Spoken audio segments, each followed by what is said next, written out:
In this week's news, Samsung debuts the Galaxy Note 5, a retro keyboard and Gear S2, as well as Nokia's Ozo camera, launcher and N1 tablet. All this and more on this week's episode of Bandwidth Blog on Air. Welcome to episode 6. Welcome to Bandwidth Blog on Air, the weekly podcast of bandwidthblog.com. Well, Samsung certainly had a busy day last week on Thursday as the South Korean company unveiled the Galaxy Note 5 along with its retro keyboard and a tease of the Gear S2. It wasn't anything that we weren't expecting. It was exactly as we reported in the previous episode of Bandwidth Blog on Air. The rumors were almost completely correct, other than the name of the round smartwatch. We reported that it might be called the Gear A, but it's called the Gear S2. Other than that, the specs is exactly as it was rumored on the Galaxy Note 5, and they also launched the Galaxy S6 Edge Plus as we expected, and basically that's just a blown up Galaxy S6 Edge. So all of the specs are exactly the same. The specs in the Note 5 is actually also exactly the same as in the Galaxy S6, which to me is a bit disappointing. Brian, do you agree with that? Well, I think it's actually more interesting to me than it is a disappointment, in that I think the introduction of the Galaxy Note 5, the Note has always sort of been Samsung's ultra-premium smartphone that brings out all the latest advancements that's going to eventually come to their line. Now, this year we didn't see that at all. It was basically a very subtle improvement over the previous Galaxy Note 4. And what we've seen this year is that most of the improvements, if not all of them, have really come to the Galaxy S6 and the S6 Edge. I'm not really a Note fan, to be honest. I'm not really a phablet person, so I'm not really disenfranchised with the whole idea of Samsung just debuting a slightly improved Note 5. I mean, Apple do it every year with the iPhone, and I don't complain. We don't see other people complaining. But I'm interested in your thoughts here. Why do you think Samsung haven't taken another big step with the Note 5? This is what I don't understand, and the reason why I say I'm quite disappointed with the Note 5, because the Note line was always the top-of-the-line phone you can find in Samsung's range. So the flagship S device would come out closer to the beginning of the year, and then by the end of the year they would bring out the Note line. The Galaxy Note range usually brought the latest and greatest technology in hardware to the Samsung line, which it didn't happen this year, and that's why I'm disappointed. It's not really that it's not a good device. It's just it feels that Samsung isn't pushing the envelope with the Note range anymore. I'm not sure if that's because they aren't selling as well as they were with the Galaxy Note 3, for example, which was a massive hit for them. But it just seems that the Galaxy S range is now completely taken over their premium flagship title, whereas the Note is going to, just sit in the background, which I find quite disappointing. Even though I don't really use a phablet, I just like that they use that device to show us what is possible. I personally think it speaks to consumer interest at the end of the day, because while people are always very interested in what the Note 5 might represent or bring to the table, I think the majority of people who want the Samsung flagship are going to probably end up taking the S6 or the S6 Edge, purely because of the size of the handset and where it is positioned in terms of price. Now, this begs another question, which is slightly a bit more philosophical, I suppose, but is there really anything more Samsung can do, do you think? I mean, yeah, we talk about the Note 5 as bringing the latest advancements. Some people call them gimmicks, some people call them genuinely useful. We see them in the form of the S Pen and all the note-taking functionality that you might want to use it, say, in a boardroom or a business meeting. But is there really that much that Samsung on its own can bring to Android that Google already hasn't said that it will do in the future? Samsung has always been about pushing the envelope, not only with their hardware but with their software as well. And I think that's where they made a big mistake, was to push these what they called software features, but nobody ever used them, and they were clearly gimmicks just to sell their phones. And I think after 2 or 3 years now, the consumer is wise to this gimmick that it's not really making your phone that much better. Sure, it's nice to play around with for a week or two, but then after that nobody uses it. And we can see that Samsung are pulling back on that effort, slimming down TouchWiz, making it perform a little bit better. So we're hoping to see this continue, but I'm not sure that Samsung have anything really special to offer the customer anymore, because all these Chinese firms and even other Korean firms are undercutting them on price with quality products. At the end of the day, I'm not sold on the idea that there is much more Samsung can really bring to Android until Google eventually in many years' time releases a big enough update like in the form Lollipop was. What it seems to me, what their real focus is, and it's much more subtle, I think, is trying to emphasize new advancements in hardware. Now, this year we've seen, in terms of hardware build, we've seen the Galaxy S6, the S6 Edge, and now the Note 5 and the S6 Edge Plus all adopt this very premium metal build, which many Samsung consumers and diehard fans have been screaming about for years. And I think that's really where they're trying to take their product line. It's not so much anymore in terms of software advancements.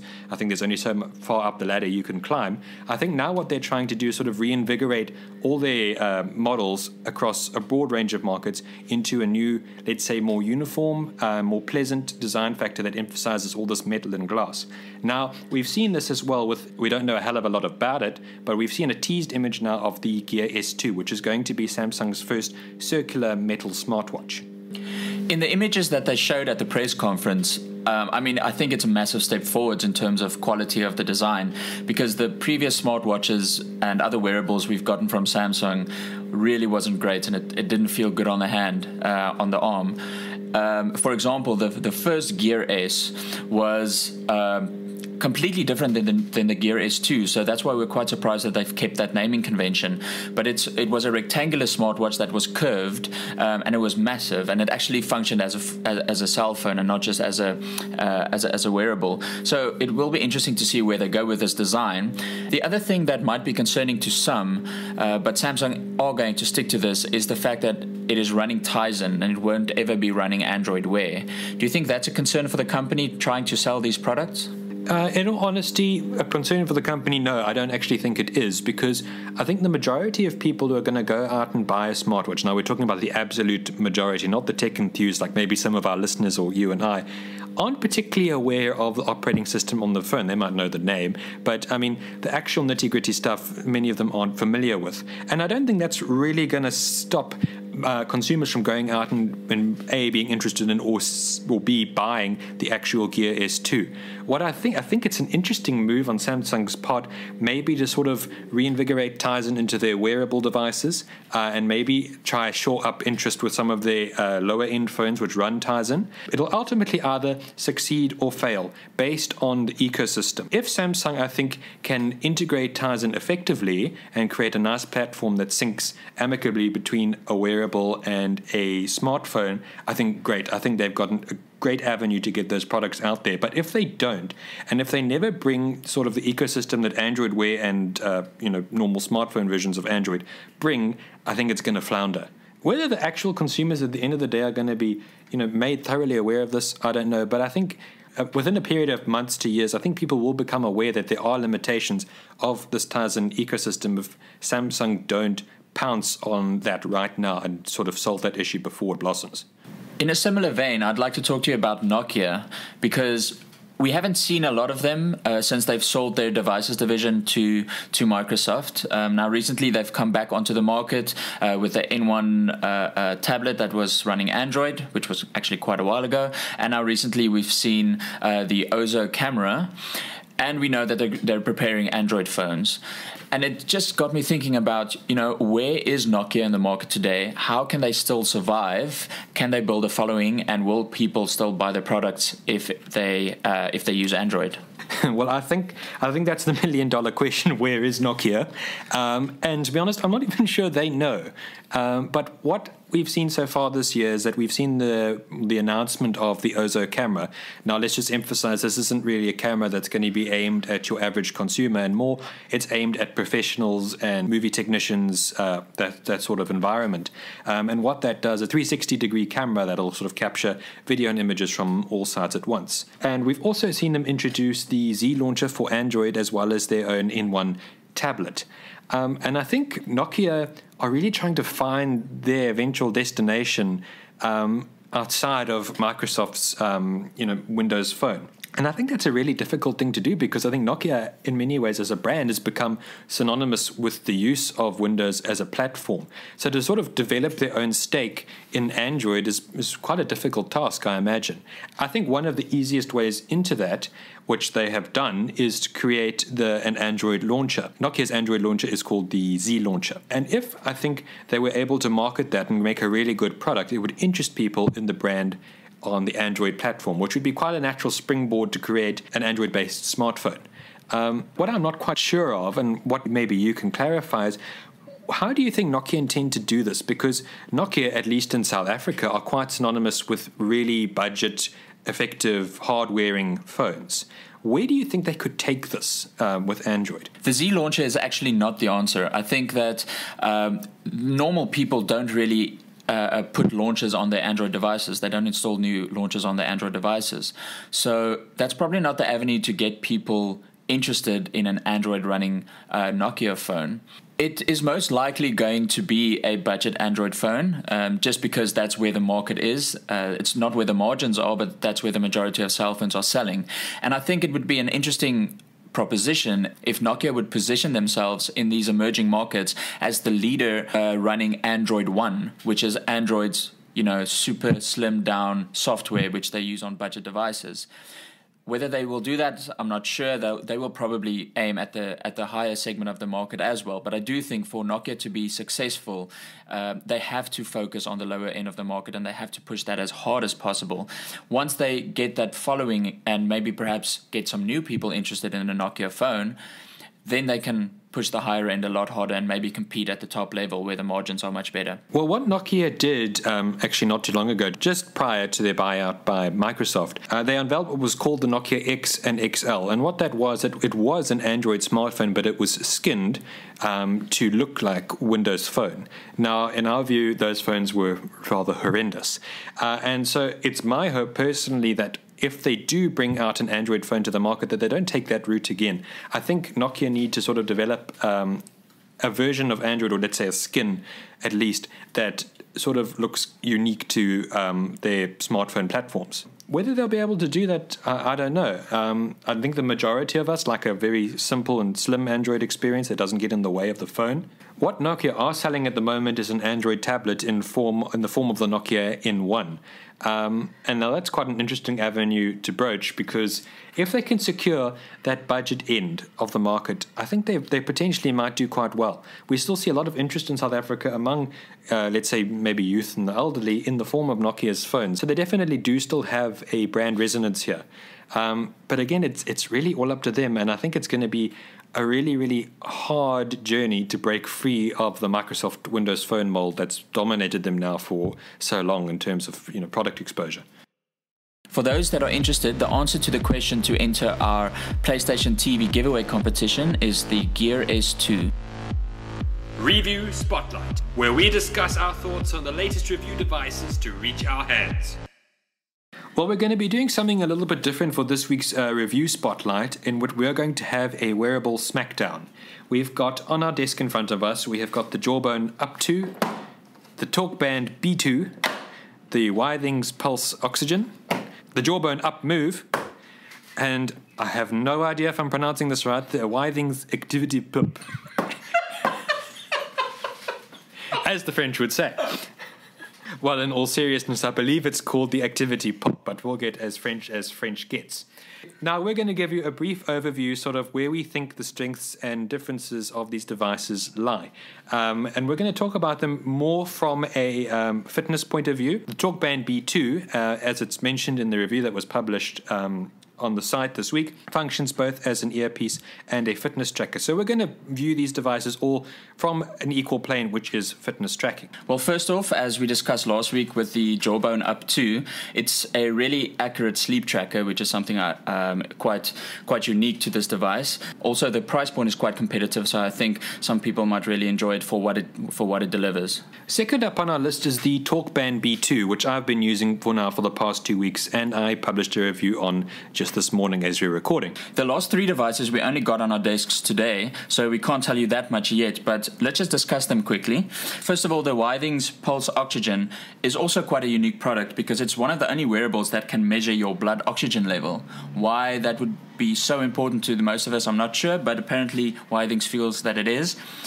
And it actually looks quite a bit like the TalkBand B2, so it'll be interesting once we compare them in the weeks to come. Next up, we've got the Jawbone UP Move, which is sort of like the baby contender in Jawbone's product category. It is the low-end device out of all of the UP series, and this essentially is a sleep tracker and an activity tracker. Now, what makes this quite distinctive from Jawbone's previous entries is that it looks remarkably different. It looks like a budget product, and it's not trying to be anything else. What this brings to the table, I think that is unique, is that it is probably one of the most affordable entries into the fitness tracker territory. And then lastly, the Withings Activité Pop. I'm not going to try to emulate Bryan's marvelous French.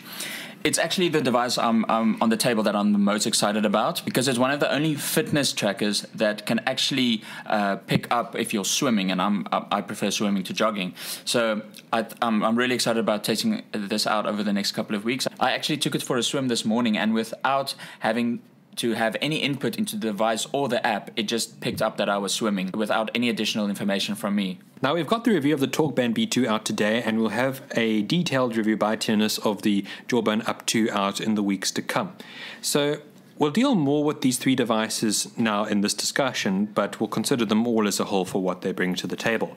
Now, what I see in front of me, having these 5 devices in front of me, are very interesting entries into a fitness market that necessarily hasn't exactly been defined yet in terms of what consumers are willing to buy. I don't think many people necessarily go out and want to buy a fitness tracker when there are so many smartwatches available.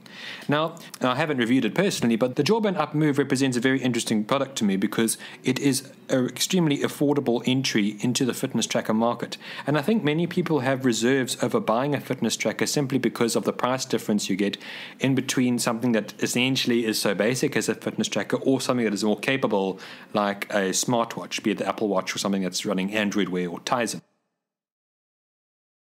Now, we have all these smart wearables in front of us to sort of smack around in our review spotlight this week. So, Theunis, I'm going to ask you, we've got a host of products that offer very different things here.